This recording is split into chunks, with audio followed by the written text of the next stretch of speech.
할렐루야, 광야에서 일어난 일 18번째 시간입니다. 모세가 시내산에 40주야를 있었고 하나님으로부터 십계명을 받아가지고 내려옵니다. 이번이 두 번째인데요. 첫 번째와는 많이 다릅니다. 여러분 첫 번째 기억나십니까? 첫 번째 시내산에서 모세가 십계명을 가지고 내려올 때 산 아래에 도착하니 이스라엘 백성들이 금송아지를 만들어서 거기에 절하고 있었습니다. 하나님께서 가장 싫어하시는 우상 숭배를 했던 것이죠. 그때 모세가 분노해서 돌판 2개를 던져버립니다. 그때 돌판 2개가 깨집니다. 자, 그런데 이번에는 좀 다릅니다. 아론과 이스라엘 백성들이 모세를 기다렸습니다. 그들은 십계명 받을 준비가 되어 있었다는 것입니다. 자, 29절에 모세가 내려올 때 상황을 이렇게 말하고 있습니다. 보겠습니다. 모세가 그 증거의 2판을 모세의 손에 들고 시내산에서 내려오니 그 산에서 내려올 때 모세는 자기가 여호와와 말하였으므로 말미암아 얼굴 피부에 광채가 나나 깨달지 못하였더라. 여기 보면 모세가 증거판 2개를 가지고 내려왔다라고 말하고 있습니다. 왜 십계명 돌판 하나가 아니라 2개였을까요? 자, 이것을 전통적으로 해석을 이렇게 하고 있습니다. 십계명이 10가지 계명이 있는데 첫 번째에서 네 번째 계명까지가 하나님과의 관계에 관한 계명입니다. 그리고 5번째에서 10번째까지의 계명이 이웃과의 관계에 관한 계명입니다. 그래서 첫 번째에서 네 번째까지의 계명은 하나님을 사랑하라 그런 뜻이고요. 또 5번째에서 10번째까지의 계명은 이웃을 사랑하라 그런 뜻입니다. 그래서 첫 번째 계명에서 네 번째까지의 계명이 첫 번째 돌판에 적혀져 있었고 5번째 계명에서 10번째 계명까지 2번째 돌판에 기록되어 있었던 것입니다. 자, 그런데 모세가 산에서 내려올 때 어떤 현상이 있었나요? 그의 얼굴에 광채가 났습니다. 모세는 시내산에 40일 동안 있었는데 아무것도 먹질 못했습니다. 또 마시지도 못했다라고 성경은 말씀하고 있습니다. 그렇다면 얼굴이 좀 창백해야 맞는 것 아니겠습니까? 또 병든 기색도 좀 나야 맞는 것일 것입니다. 그런데 그의 얼굴에 광채가 났다는 것입니다. 그래서 아론과 이스라엘 백성들이 모세에게 가까이 가는 것을 꺼려했고 두려워했다라고 말씀하고 있는 것입니다. 자, 왜 그의 얼굴에 광채가 났을까요? 자, 29절 다시 한번 보겠습니다. 여호와와 말하였으므로 말미암아 얼굴 피부에 광채가 나니 하나님과 가까이 있었기 때문에 모세 얼굴에 광채가 났었던 것입니다. 하나님의 빛이 모세에게 미친 것입니다. 하나님의 영광의 빛이 모세에게 리플렉트 된 것입니다. 여러분, 정말 우리가 하나님께 가까이 가면 우리의 모습이 달라질까요? 네, 사실입니다. 우리의 모습이 달라져요. 특히 얼굴이 달라집니다. 저도 얼굴이 달라진 거예요. 예수 믿기 전하고 예수 믿은 후 달라졌습니다. 어떤 사람은 얼굴이 굉장히 매서운 사람이 있습니다. 그런 사람은 부드럽게 바뀝니다. 또 얼굴이 굉장히 굳은 얼굴들이 있죠. 그 얼굴들은요, 온화한 얼굴들로 바뀝니다. 선한 모습으로 바뀐다는 거예요. 아마 여러분들도 그것을 많이 느끼실 것입니다. 왜냐하면 예수를 따라가는 사람들은 하나님의 사랑, 하나님의 평강, 하나님의 기쁨, 하나님의 선하심을 경험하기 때문입니다. 하나님의 선하심이, 하나님의 성품이 우리의 삶 가운데, 우리 모습 가운데 나타나는 것입니다. 하나님을 생각하고 또 하나님의 뜻대로 살고자 하기 때문에 하나님의 성품을 닮아가는 거예요. 우리가 하나님과 가까이 하면, 친밀한 관계를 유지하면 얼굴빛이 달라진다는 것입니다. 여러분 정말 그렇습니다. 그냥 신앙생활 대충 하는 사람과 열심히 주님을 쫓는 사람과는 차이가 있다는 것입니다. 우리가 주님께 더 가까이 가면 갈수록 주님을 닮아가는 모습으로 변하게 된다는 것이죠. 얼굴빛도 달라지고요. 물론 모세는 우리가 경험하는 이런 어떤 빛보다 훨씬 더 강한 빛을 경험했습니다. 왜냐? 하나님과 시내산에서 직접 대화하고 직접 교제했기 때문이죠. 자, 모세 얼굴에 광채가 난 것은 시내산에서 하나님과 가까이 있었기 때문이었습니다. 자, 그런데 우리가 이렇게 생각해 볼 수 있습니다.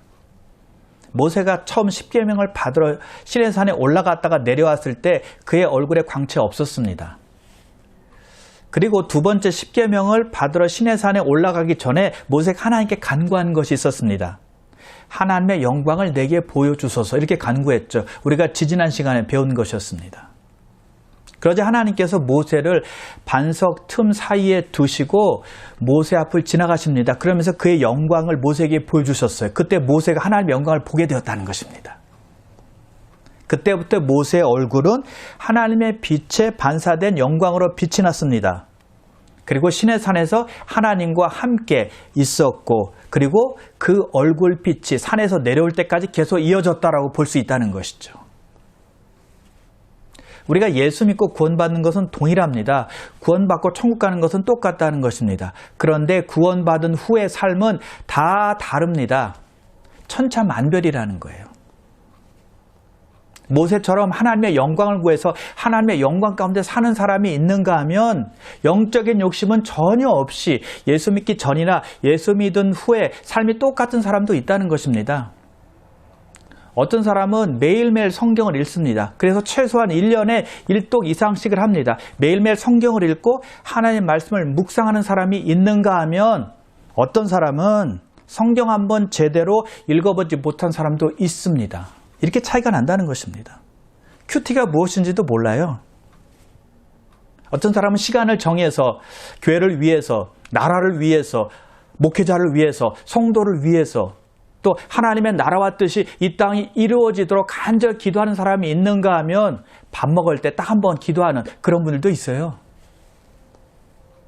하나님의 계획대로 살아가려고 애를 쓰는 사람이 있는가 하면 자기 마음대로 사는 사람이 있습니다. 하나님의 소원이 아니라 자기의 소원대로 자기 뜻에 맞춰서 사는 사람도 있다는 것이죠. 이렇게 차이가 난다는 것입니다.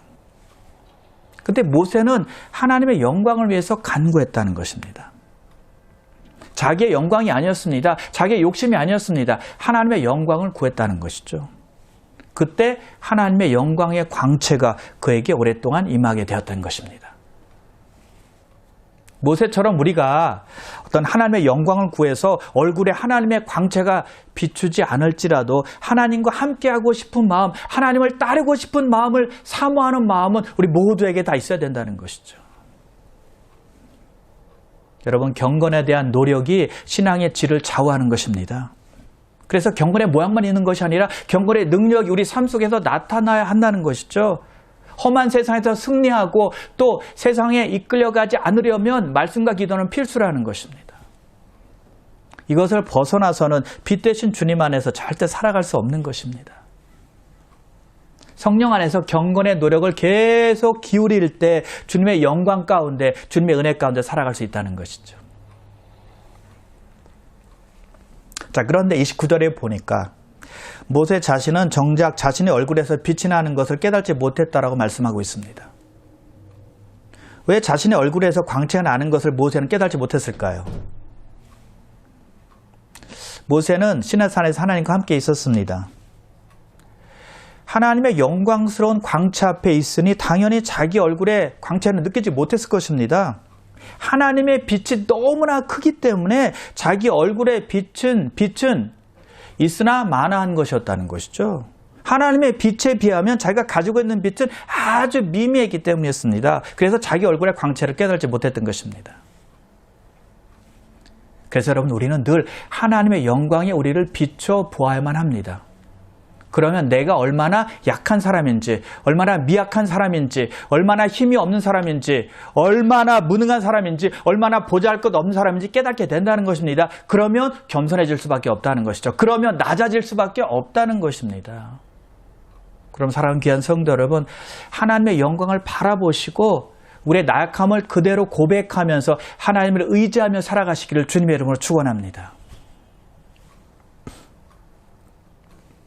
자, 아론과 이스라엘 백성들이 모세의 얼굴을 보자 그를 가까이 하기를 두려워했다라고 말씀하고 있습니다. 왜 두려워했을까요? 사실 광채나는 모세의 얼굴을 보고 싶어서 하도 신기해서 모세에게 가까이 올 수도 있었습니다. 그러나 이스라엘 백성들은 두려워했습니다. 가까이 가기를 꺼려했다는 것이죠. 그 이유는 그들이 지은 죄 때문이었을 것입니다. 금송아지 사건 아직도 기억에 생생할 겁니다. 그 죄 때문에 하나님으로부터 징계받지 않았습니까? 모세 얼굴에 나타난 광채는 하나님으로부터 인해서 생긴 것이었기 때문에 모세 얼굴에 광채가 나자 이스라엘 백성들은 모세에게 가까이 가지 못한 것입니다. 두려워했다는 것이죠. 여러분, 죄는 두려움을 가져다 줍니다. 당당하지 못합니다. 늘 불안해해요. 그래서 죄인들은 밝은 곳이 아니라 그늘진 곳, 그리고 어두운 곳을 찾게 됩니다. 앞이 아니라 뒤에 숨어있기를 좋아합니다. 나타나기를 두려워하는 것이죠. 그래서 여러분, 죄인들은요, 자기 그림자에도 놀랍니다. 어떤 소리에도 깜짝깜짝 놀라요. 사회에서도 보십시오. 죄를 지은 사람은 마음에 평안함이 없습니다. 늘 초조합니다. 늘 불안해하는 것이죠. 그래서 우리 속담에 자라보고 놀란 가슴, 소뚜껑 보고도 놀란다, 그런 말이 있잖아요. 전에 어떤 것에 혼이 나면 비슷한 것만 보아도 놀란다, 그런 뜻입니다. 죄를 지은 사람이 그렇다는 것입니다. 마음이 편안하지가 않아요. 그래서 사람은 죄가 없어야 떳떳하는 것입니다. 그래야 당당한 것입니다. 그래야 꺼리낄 것이 없는 것이죠. 그러면 여러분, 죄를 멀리 하시고 혹시 죄를 짓게 되면 하나님께 통해 자복하시고 또 그 죄가 사람과 연관된 것이라면 사람에게도 꼭 용서를 구하시길 바랍니다. 모세는 그의 광채나는 얼굴을 보고 두려워해서 가까이 하지 아니한 이스라엘 백성들, 그리고 아론을 다시 부릅니다. 그리고 하나님께서 시내산에서 말씀하셨던 것을 그들에게 다 전합니다. 그리고 33절에 보니까 모세가 그들에게 말하기를 마치고 수건으로 자기 얼굴을 가립니다. 왜 모세가 자기 얼굴을 가렸을까요? 혹시라도 자기 영광이 드러날까 봐서였을 것입니다. 백성에게 말할 때는 하나님의 말씀을 선포하는 것이니까 백성들이 자기 얼굴, 광채나는 얼굴을 봐도 상관이 없습니다. 아무 문제 없어요. 그런데 하나님의 말씀 선포가 끝나고 사적인 자리에서 이스라엘 백성들과 대화한다고 생각해 보십시오. 이스라엘 백성들이 모세를 어떻게 생각하겠습니까? 굉장한 인물로 생각하게 될 것입니다. 신이 강림했다, 그런 정도로 생각할 것입니다. 우상을 떠받들듯이 떠받들 수 있었다는 것입니다.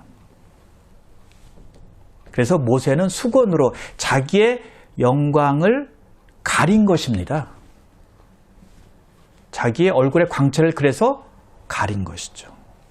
자기 영광은 가리고 하나님의 영광만을 드러냈다는 것입니다. 여러분, 이것이 모세의 위대함입니다. 우리가 배울 점이고요. 자기 영광은 가리고 하나님의 영광만 나타내는 것, 이것이 우리가 배워야 될 점이고 우리에게 필요한 것이죠. 여러분, 누가 교회에서 영적으로 열심을 냅니다. 정말 충성 봉사합니다. 그래서 많은 일을 해냅니다. 그럴 때 사람들이 그 사람에게 집중하게 되죠. 칭찬합니다. 감탄합니다. 그럴 때 칭찬을 받는 사람은 괜히 우쭐댑니다. 자기가 뭔가 된 것처럼 착각을 하는 것이죠. 그때 조심하라는 거예요. 그때 자기 영광은 가리고 사람들이 예수님께 초점 맞추게 해야 된다는 것이죠. 모세가 그렇게 하는 것입니다. 자기 영광은 가리고 하나님의 영광만을 드러낸 것이죠. 그러면 여러분, 사람들이 혹시라도 여러분에게 주목하려고 한다면, 그래서 여러분이 영광이 드러날 것 같으면 수건으로 가리시길 바랍니다. 자, 오늘 영광스러운 광경을 통해서 고린도후서 3장에서 모세가 몇 가지를 적용합니다. 첫 번째 적용은 율법과 복음에 관한 것입니다. 모세가 십계명을 받으러 시내산에 올라갔을 때 영광을 받았는데 그것은 사라지는 영광이었다라고 말합니다. 모세 얼굴에 광채가 나타나는 것을 말하는 거예요. 그러나 하나님의 은혜 복음이 주는 광채는 더욱더 영광스럽다라고 바울이 말하고 있는 것이죠. 고린도후서 3장 11절인데요. 없어질 것도 영광으로 말미암았은즉 길이 있을 것은 더욱 영광 가운데 있느니라. 여기서 없어질 것은 율법을 말하는 것입니다. 그 율법, 없어지고 사라질 율법도 잠시 동안 영광이 있었는데 하물며 하나님의 은혜로 오는 영광은 어떻겠느냐라는 것이죠. 더욱더 위대하고 더욱더 크다는 것입니다. 비교할 수 없다는 것이죠. 바울은 율법주의자들의 그들의 말을 고쳐주고 있는 것입니다. 율법주의자들은 예수 믿는 것으로 안 된다. 율법을 지켜야 된다. 그래야 구원을 받는다라고 말합니다. 구원을 얻기 위해서는 믿음만 가지고는 안 되고 예수만 믿는 것으로 안 되고 율법을 지키고 할례를 받아야 된다라고 주장했거든요. 그래서 그 율법주의자들에게 바울이 사라지고 없어지고 썩어지는 율법에 집중하지 말라. 거기 집착하지 말라. 오직 복음을 들어야 된다. 예수를 받아들여야 된다라고 지금 말하고 있는 것이죠. 그리고 바울은 오늘 본문을 그 당시 예수님을 믿지 않는 유대인들에게 적용했습니다. 유대인들은 그들의 마음을 수건으로 가렸기 때문에 예수 그리스도의 영광을 볼 수 없었다라고 말하는 것입니다. 고린도후서 3장 14절인데요. 그들의 마음이 완고하여 그 수건이 벗겨지지 않았다라고 말하고 있는 것입니다. 그들 마음에 덮여있는 수건을 벗기는 유일한 길은 하나님의 말씀과 예수를 믿는 길이다라고 말하고 있는 것이죠. 그래서 3장 16절에 보니까 그러나 언제든지 주께로 돌아가면 그 수건이 벗겨지리라. 언제든지 아무 때나 항상 늘 예수님께 가기만 하면 덮여있던 수건이 벗겨진다는 것입니다. 그때 자유함을 얻게 된다는 것이죠. 그리고 바울은 마지막으로 믿는 크리스찬들에게 적용하고 있습니다. 성도는 믿음을 통해서 예수 그리스도의 영광을 보고 영적 변화를 경험하게 된다라고 말하고 있습니다. 고린도후서 3장 18절인데요.